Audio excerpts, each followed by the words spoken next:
మనలో అహంకారం నశించినప్పుడు భగవంతుడు మనవాడు అవుతాడు.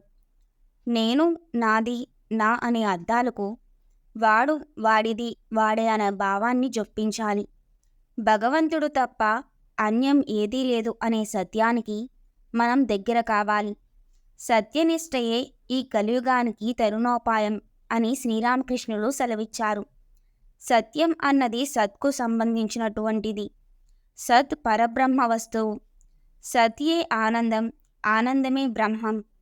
ఒక వ్యక్తి తన స్వగ్రామం నుంచి కాలిబాటలో మరొక గ్రామానికి పని నిమిత్తం వెళ్ళాడు.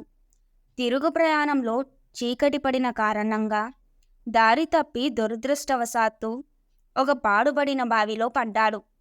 అదృష్టమో దురదృష్టమో తెలియదు కానీ అతని చేతికి చెట్టు కొమ్మ ఒకటి దొరికింది. ఆ చెట్టు కొమ్మను పట్టుకు వేలాడుతూ పైకి రావడానికి విశ్వ ప్రయత్నం చేసినప్పటికీ సాధ్యపడక అలాగే వేలాడుతూ ఉండిపోయాడు. ఉదయం వెలుతురు వచ్చిన వెంటనే బావిలో సగం లోతులో వేలాడుతున్న అతను కిందకి చూసినప్పుడు పెద్ద పెద్ద బండరాలు కనబడ్డాయి. వాటిని చూసి, ఆహా, ఏమీ నా అదృష్టం! ఈ కొమ్మ దొరికి ఉండకపోతే ఈ పాటికి చచ్చిపోయి ఉండేవాణ్ణి అని అనుకుని భగవంతునికి కృతజ్ఞతలు తెలియజేశాడు. ఆపద నుండి బయటపడడానికి ఇంకొకరి సహాయం కోసం ఎంత అరిచినా ఎవ్వరూ రాలేదు.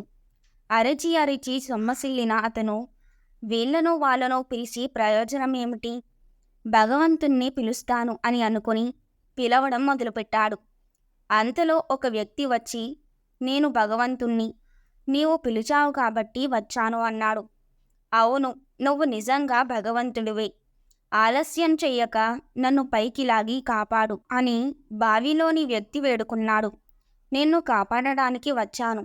అయితే దానికి ముందు నేను వేసే కొన్ని ప్రశ్నలకు నువ్వు సమాధానం చెప్పవలసి ఉంటుంది అన్నాడు. అడగవలసింది ఏమిటో త్వరగా అడుగు అన్నాడు లోపలి వ్యక్తి. నన్ను నిజంగా భగవంతుణ్ణి అని నీవు విశ్వసిస్తున్నావా? దానికి బదులుగా బావిలోని వ్యక్తి, విశ్వసిస్తున్నాను. నీవు నిజంగా భగవంతుడివే అన్నాడు. నిన్ను కాపాడడం నా వల్ల సాధ్యమవుతుందని నీవు నిజంగా నమ్ముతున్నావా? నమ్ముతున్నాను అన్నాడు. నేను ఏది చెప్పినా చేస్తావా? ఖచ్చితంగా చేస్తాను. నా ప్రాణమైనా ఇస్తాను అన్నాడు. అలా అయితే నేను చెప్పినట్లు నువ్వు చెయ్యి. నువ్వు ఏ కొమ్మనైతే పట్టుకుని ఉన్నావో దాన్ని వదిలివేయి. నేను నిన్ను కాపాడుతాను అన్నాడు భగవంతుడు.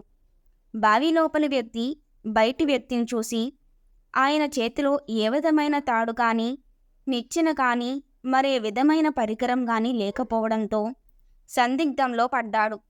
కొమ్మను వదిలితే భగవంతుడు రక్షించడం మాట అటుంచి ముందు కిందనున్న బండరాల మీద పడి తల పగిలి చస్తానని వేడుకున్నాడు. ఇది చాలా కఠినమైన షరత్తు. కొమ్మను వదలడం తప్ప నువ్వు ఏం చెప్పినా చేస్తాను అన్నాడు బావిలోని వ్యక్తి. నువ్వు ఏమీ చేయనక్కర్లేదు, కొమ్మను వదిలితే చాలు అన్నాడు భగవంతుడు. సరిగ్గా ఇదే రీతిగా మనం కూడా అహంకారం అనే కొమ్మను పట్టుకొని వేలాడుతున్నాం. ఎప్పుడైతే మనం ఆ అహంకారాన్ని వదులుకుంటామో అప్పుడు భగవంతుడు తప్పకుండా మనల్ని కాపాడుతాడు. కాబట్టి మనమందరం అహంకార శూన్యులుగా మారాలి.